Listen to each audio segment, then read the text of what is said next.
오늘은 두 가지 길이란 제목으로 주님의 마음을 나누겠습니다. 바울은 로마서의 앞부분에서 율법 없이 하나님께 반역한 이방인도 하나님의 진노를 산 죄인이지만 율법을 받고도 지키지 못한 유대인 역시 죄인임을 밝혔습니다. 그래서 유대인이나 헬라인이나 다 죄 아래 있으며 율법으로는 구원을 얻을 수 없다라고, 그리고 구원은 오직 하나님의 은혜로 선물로 주실 때에만 받을 수 있는 것이라 분명하게 말했습니다.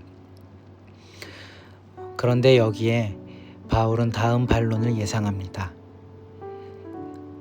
은혜로만 구원을 얻을 수 있고 율법이 구원의 도구가 되지 못한다면 우리는 율법을 구태여 지킬 필요가 있을까? 나아가 율법이 죄라고 규정하는 것들에도 얽매일 필요가 있을까? 라는 반론입니다. 한마디로 15절 본문처럼 은혜 아래 있으니 죄를 지어도 되는가? 라는 질문을 예상할 수 있는 겁니다. 하지만 여기에 대해서도 바울은 분명한 대답을 남깁니다. 그 내용이 바로 오늘 본문입니다. 바울은 어떤 대답을 했을까요? 바울은 영적인 원리 하나를 소개하며 반론에 대답합니다. 그 원리는 이런 겁니다. 나의 주인은 내가 순종하는 대상이다 라는 겁니다. 16절에 보면 너희 자신을 종으로 내주어 누구에게 순종하든지 그 순종함을 받는 자의 종이 되는 줄을 알지 못하느냐 라고 바울은 말하고 있습니다. 여기서 순종한다는 것은 유비입니다. 죄에 순종한다는 것은 죄악적인 가치와 습관을 선택한다는 의미이고, 의에 순종한다는 것은 하나님의 뜻을 선택한다라는 의미입니다. 말하자면 한 인간의 진짜 주인은 그 자신의 반복되는 선택을 통해서 드러난다라는 겁니다. 한 사람의 진짜 주인은 그 사람이 반복하는 선택을 통해서 드러난다라는 것이죠. 이 원리는 대단히 충격적일 수도 있습니다. 일반적으로 우리는 소리내어 예수님이 나의 주인이십니다 라고 말하면 예수님이 나의 주인이 된다고만 생각해 왔습니다. 그러나 그 고백의 진정성이 내 삶에 반복되는 선택을 통해서 드러난다라는 이야기입니다. 이는 자칫 우리가 생각한 우리의 정체성과 실제 나의 정체성이 다를 수 있다는 경종을 울리기도 합니다. 나는 교회 다니고 예수님을 믿는다고 말했지만 하나님 보시기엔 그저 하나님 백성인 척만 하는, 실제로는 우상 숭배자들처럼 보일 수도 있다라는 이야기가 되기 때문입니다. 이 점에서 우리가 점검해야 할 것은 어쩌면 교회 안에서의 내 모습보다는 우리의 일상의 모습일 겁니다. 구체적으로는 일상 속에서 이루어지는 나의 반복되는 선택들일 겁니다. 가령 어떤 사람을 만날 때 우리는 어떤 마음으로 그 사람을 대하나요? 어떤 도움이 필요할까?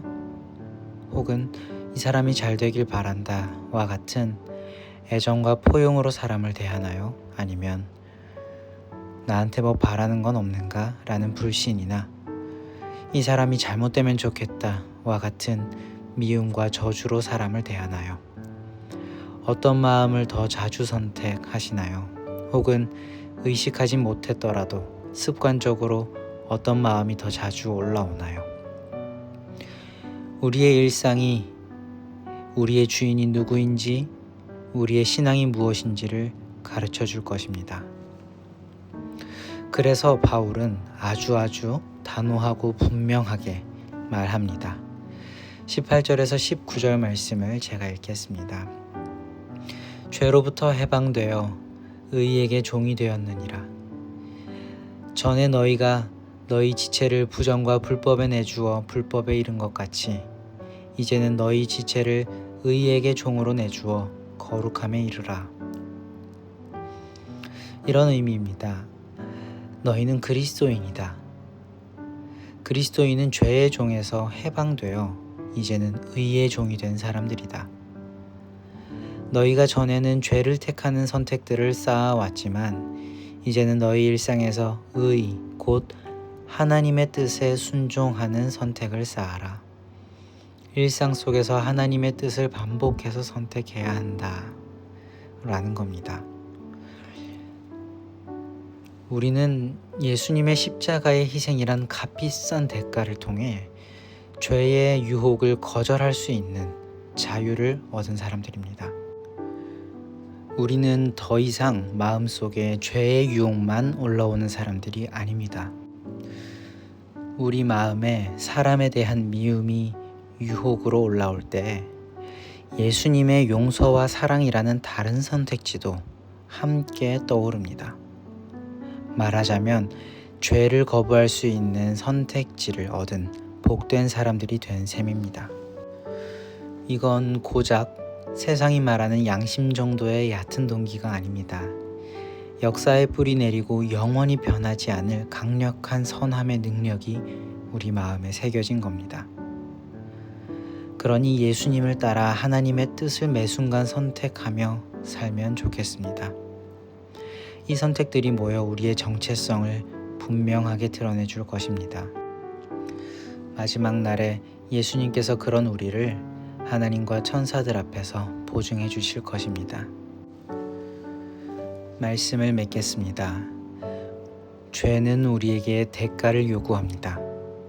당장 눈앞의 선택이 편하고 쉬워 보이겠지만 그 대가는 반드시 영원한 죽음으로 받아갈 겁니다. 말씀을 맺겠습니다. 죄는 우리에게 대가를 요구합니다.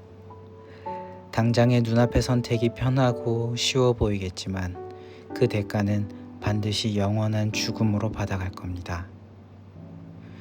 그러나 죄가 우리에게 대가를 요구한 것과 달리 우리 주 예수 그리스도께서는 도리어 우리에게 무언가를 주시겠다라고 하십니다. 의를 위하여 박해받는 선택은 고되겠지만 그 선택을 한 우리에겐 영원한 생명을 보상으로 주시겠다라고 약속하십니다. 바울은 이렇게 이야기합니다. 죄의 삭은 사망이요 하나님의 은사는 그리스도 예수 우리 주 안에 있는 영생이니라. 좋은 길로 걷는 인생, 좋은 선택으로 채우는 삶이 되길 간절히 기원합니다. 기도하겠습니다. 하나님 아버지, 오늘도 주님의 말씀으로 하루를 시작하게 하시니 참 감사합니다. 오늘 말씀을 통해 나의 반복되는 선택이 내 삶의 주인이 누구인지, 내 신앙이 무엇인지를 보여준다는 사실을 깨닫습니다. 우리의 일상의 선택이 얼마나 하나님의 뜻과 일치했는지 돌아보게 하시고 사람을 대하는 태도와 일을 대하는 태도, 그리고 인생을 대하는 태도와 나 자신을 대하는 태도가 하나님의 뜻에 합당한 사람이 되어가게 하옵소서. 감사합니다. 우리 주 예수 그리스도의 이름으로 간절히 기도합니다.